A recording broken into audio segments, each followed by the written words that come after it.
Our forests really do support our existence in crucial ways. But what do we do for them? Hello and welcome, I'm Sadhika Tiwari and you're watching Eco India.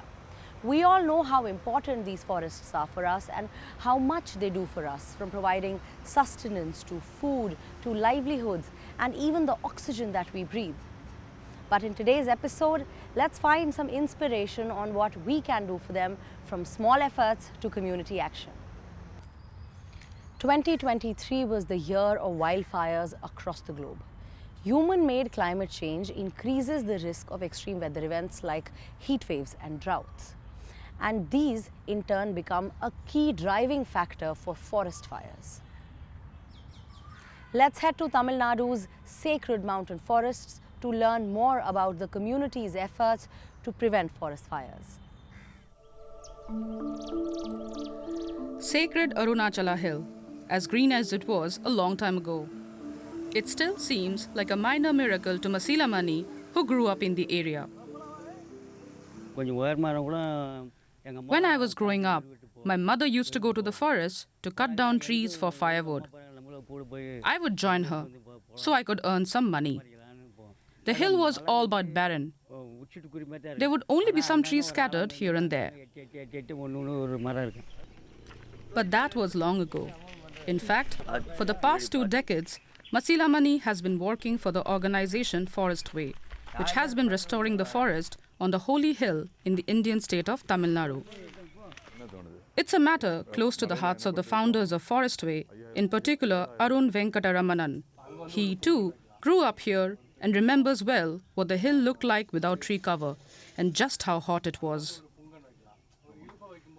So 1988-89, this whole idea that this hill could be closed in a forest was put into action. There was no topsoil. It was scorched earth, and nothing would survive because there was so much grazing going on in the hill. The annual forest fires added to the problem. They finished off any seedlings. The only thing that really thrived here was lemongrass, planted by local residents who once used it to thatch their roofs. For the past 40 years, people have lived in stone houses, and so the grass has grown unchecked. Lemongrass contains a lot of oil and burns like a torch. Experts say climate change is also making Tamil Nadu hotter and drier, and while not the cause of the fires, it creates perfect conditions for them to spread. The frequent fires that occur here, which are largely human-induced, they occur at frequencies that are far higher than natural levels of fire. And because of that, what it has resulted in is proliferation of some fire-tolerant species, such as the lemongrass. The Forest Way firefighters have tried out various ways of tackling the problem. They have finally found a simple method to keep the fires under control. We used to plant around 10 to 15,000 trees. They would start growing, and after a fire, everything would vanish. We wondered how we could avoid losing everything to fire. That's when we started creating a fire line to save the trees. Both the trees we planted and the naturally growing trees started to flourish together. It's often a bit of a balancing act. Arunachala Hill is a popular place of pilgrimage, as it is regarded as the physical manifestation of the Hindu god Shiva. Every year, thousands of pilgrims flock to the festival of Karthigai Deepam in the town of Tiruvannamalai at the foot of the hill. It's a real challenge for the firefighters. During the Deepam festival, people light up lamps across Tiruvannamalai and anywhere in the hills. We have our team members monitoring the entire place, and we put out fires as soon as they start. The organization has been working with the local forestry office since the outset. The office has not just provided fire engines, but also made sure that forestry workers had the right equipment to double up as firefighters too.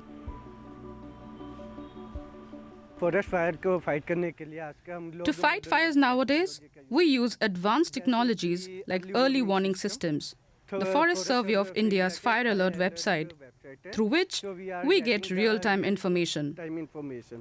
Our forest team then goes to the spot and douses the fire with the help of local people.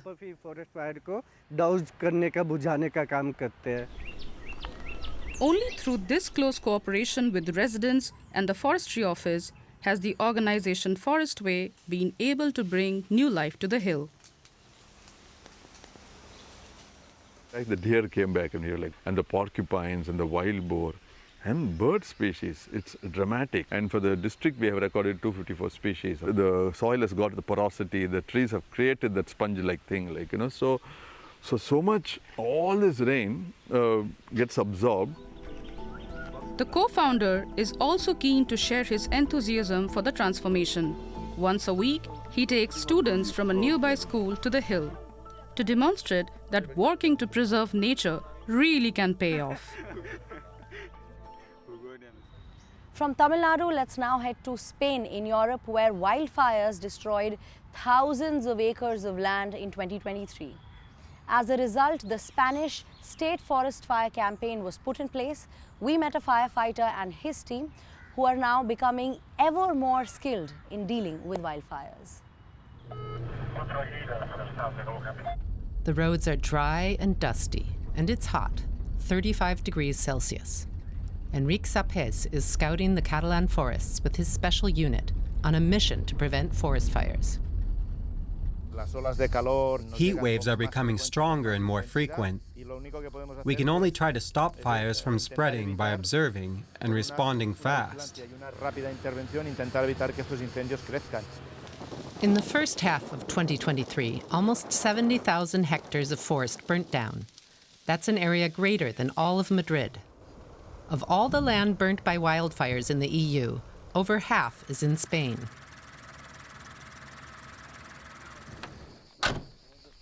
Enrique is very concerned. He checks the soil for moisture and keeps finding the same result. It's dry down deep into the earth, meaning fires can break out at any moment. So they have to take action.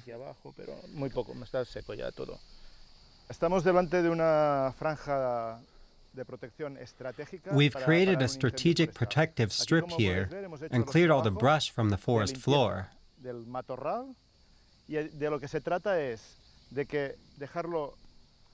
If a fire does break out, it can't spread and can't reach the treetops. As a comparison, we left everything over there the way it was.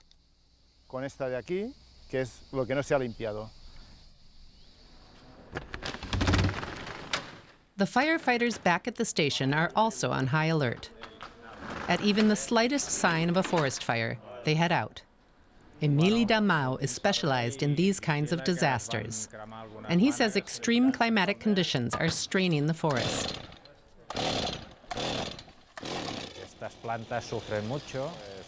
The plants are really suffering. Some are dead, others are losing biomass, which creates better fuel for a forest fire. If a fire starts under those conditions, it's all the more violent from the outset.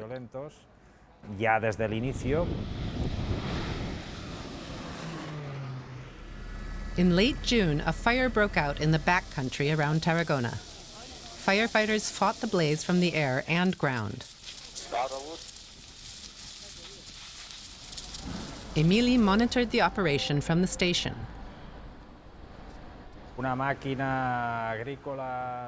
A harvesting machine caught fire and set light to a field. From there, the flames quickly spread to the adjacent forest. The special unit conducts regular aerial surveillance, also to observe harvesting activities. And Enrique sends fire trucks to the fields, just in case.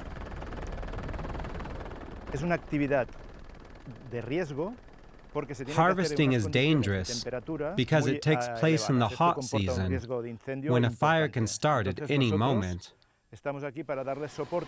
That's why we stay close, so we can respond quickly and put out any fires.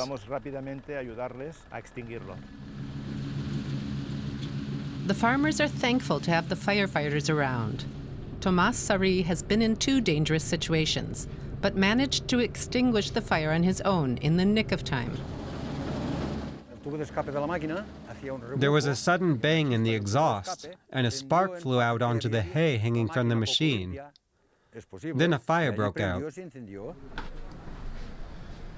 The firefighters anticipate things getting tougher in the future. Emily sees climate change as the primary culprit.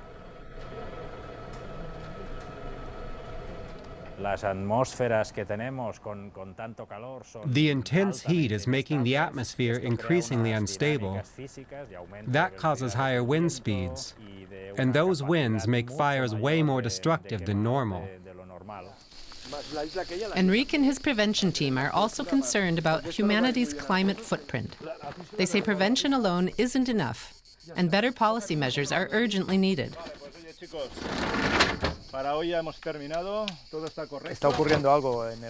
The world is transforming.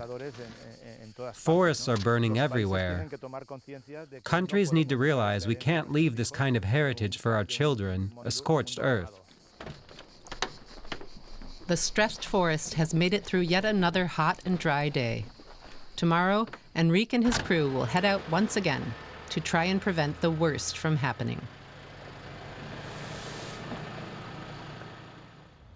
When we let our forests perish, one of the major impacts is desertification. 32% of India's land is degraded, while 25% is undergoing desertification. Here in India, this also contributes heavily to dust storms, which, among other things, contribute to major health concerns for thousands of people. In the northern Aravalli mountain range, citizens have borrowed an idea of building a green wall to protect these mountain forests. But will these great green walls actually work? Videos like these are popping up all over social media. They show colossal dust storms raging through Delhi and the surrounding states. But this isn't a freak weather event. These storms are becoming seasonal.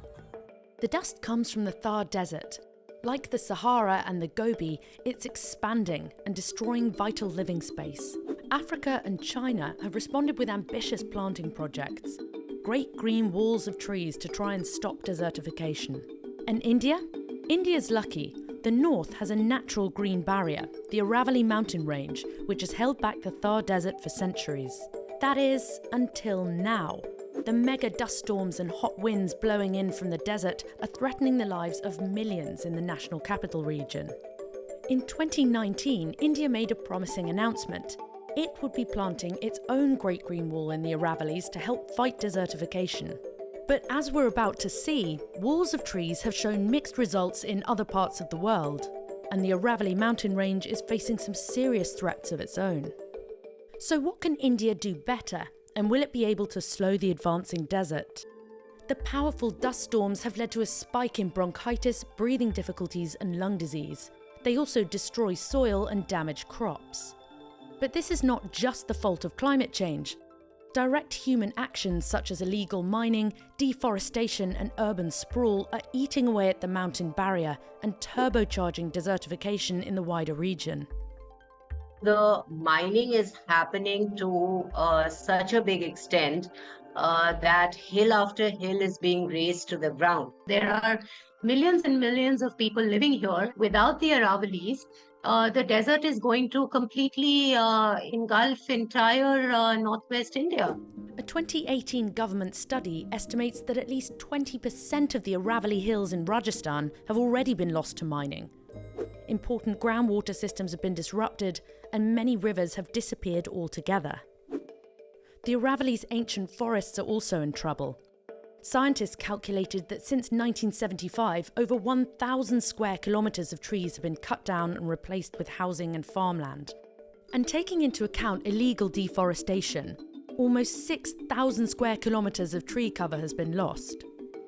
That's the equivalent of more than 380,000 cricket pitches. In 2019, after a season of especially punishing dust storms, the government proposed a solution. India's Ministry of Environment, Forest and Climate Change would create a Great Green Wall, 1,400 kilometres long and 5 kilometres wide, to restore 1.5 million hectares of degraded land in the Aravalli region and stop the expansion of the Thar Desert. The wall would run through the states of Gujarat, Rajasthan, Haryana and Delhi. But what does building a Great Green Wall actually mean? The concept was made famous by the African Union in 2007 as a way to collectively regreen the Sahel desert region and create livelihoods for the people living there. The original tree wall project started off stretching from Senegal in the west to Djibouti in the east, passing through 13 different countries. But of course, the progress across the continent has been sparsely distributed. Some countries have done much more than other countries. And it's not just the idea of planting trees, because, you could go out and plant trees. But what's really important is sustainability. How do you ensure that these things grow to maturity? So we have to be creative about the type of trees that are planted, and make sure that there's some sort of irrigation. Watering the trees proved a tough challenge, but important lessons were learned too. Results suggest that the most successful regreening on the continent has actually been achieved by farmers, planting trees alongside their crops in countries like Niger and Malawi. One of the things that I would advise any country embarking on this type of project to ensure that the people, the communities are part of this right from the get-go, and they participate and have a clear understanding of what the benefit of this project will be to them, because this is going to be the incentive for them to really work towards the success of the project as well. Africa's Great Green Wall is aiming to restore 100 million hectares of degraded land by 2030. But so far, well under half of the restoration target has been achieved. The UN estimates that the project still needs about $33 billion of investment to complete it. The question is, though, would that be money well spent? Great green walls around the world, and particularly the ones in Sahelian West Africa, Algeria, and China that have recently been reviewed in depth, do not have a good track record at all. But if desertification, desiccation, drying, things like this are happening, they're happening primarily because of global climate change patterns. And the idea that trees are going to stop a desert advancing simply doesn't hold water. China started planting its Great Green Wall, known as the 3 North Shelter Belt project, over 44 years ago. Since then, the government has spent billions on tree planting. The plan is to plant an area of forest corridor as big as France and Italy combined by 2050, so there's still a lot to do. But can China's large-scale planting power set it apart? China is quite different from these other cases. And the primary difference is just the way China is governed and the way the Chinese government gets things done. So can India's government get their Great Green Wall done? The initiative was officially launched in March 2023, but since then, no planting has yet been done. The Ministry of Environment, Forest and Climate Change says it's still preparing a state-by-state plan and identifying vulnerable hotspots. No one from the ministry agreed to be interviewed. Local communities have responded to this government inaction by experimenting with their own replanting strategies. We decided that we're going to plant only local species. We got an expert on hand. We reached out to experts who knew about what it means to take on an Aravali forest. IAM Gurgaon's first project transformed an old mining site into what is now the Aravali Biodiversity Park. The team collected seeds from the Aravali forest to recreate hundreds of native plant and tree species. The planting project also made use of indigenous water capture techniques to support the plants. They regenerated an old bund, that's an embankment and ditch structure used to channel water during the monsoon rains. And they also cleaned out several johads, small ponds that help to recharge groundwater.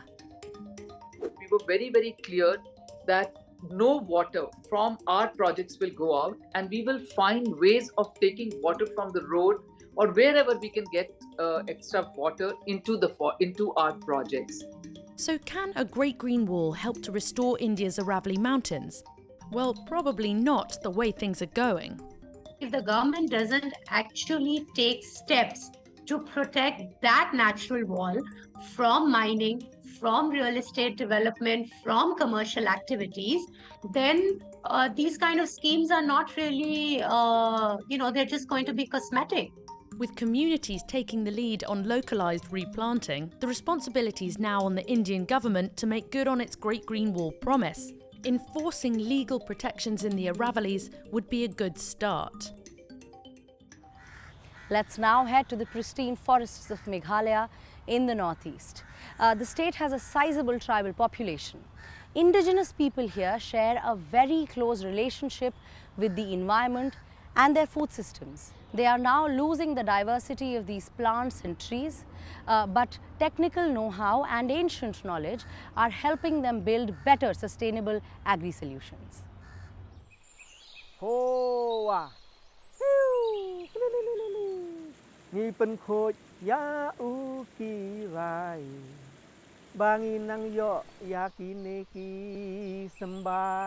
That ancient Khasi's folk song describes the close bond between humanity and nature. Richard Rani belongs to the 50 or so families who live here in the mountains of Cherrapunji in northeast India's Meghalaya state. The song asks nature for her gifts, like the wild plants growing among the flower beds.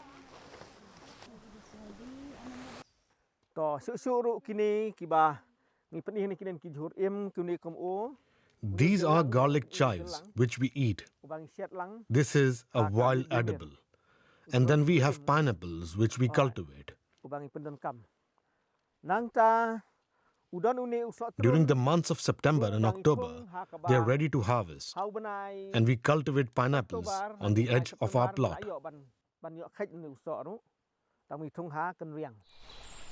Rani's home village of Nongtra is remote, and anyone who wants to visit has to scale 2,500 steps. The inhabitants here are an indigenous people. Through their traditional way of life, they make an important contribution to biodiversity. 3/4 of Meghalaya is forested, so people here grow their crops among the wild trees and shrubs. Agroecologist Gratia Dakar works for the Northeast Slow Food and Agro-Biodiversity Society, or NESFAS for short. The NGO wants to preserve the region's traditional cultivation and nutritional practices. So if we look at the way the indigenous communities have managed the food system, you will see a component of diversity, where you will see there is in a system, in any of the system, there is multi-cropping, where a variety of crops, say if we do through our mapping exercises, we have found that a community have about more than 202 food plants. Just a few years ago, there was more diversity according to surveys by NESFAS. But slash and burn forest clearance and increasingly heavy rainfall have both taken their toll on the soil. In the 1990s, the local farmers of Nongtra started cultivating boom grass to earn a living. It's used for livestock feed to make brooms and fuel. But this monoculture has severely degraded the soil.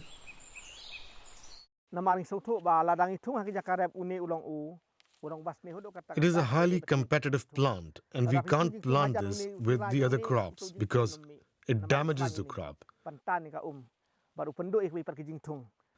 we plant it because of the high demand. As market prices for broom grass rose, farmers cultivated more and more of it, to the detriment of biodiversity in the region. NESFAS has launched programs to revive what's been lost. Like at the Momitit Lower Primary School, where regional dishes are now back on the menu. Almonds have been replaced by the traditional chinkapins, peanuts by perilla seeds, and lettuce by the chameleon plant.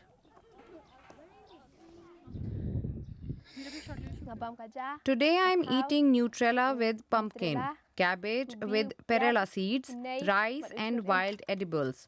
I find the food really tasty. My absolute favorite is the pumpkin. The ingredients are supplied by local farmers. NESFAS has also helped to build a garden at the school. We do a comparative study of the local food with the commonly available food, and oftentimes we try to promote that the nutritional content of our traditional food is way much more higher than the food that we buy from the market. NESFAS now supports more than 130 villages in northeastern India. With the help of the ancient knowledge from the region, agriculture in the mountain forests is becoming more sustainable for future generations. We saw the threats that forests in India and in Europe are facing, and it is worrisome. What is the state of the forests where you live? Do let us know. You can email us or reach out to me directly on my social media handles. I will see you next week. Until then, take care. Goodbye. Namaskar.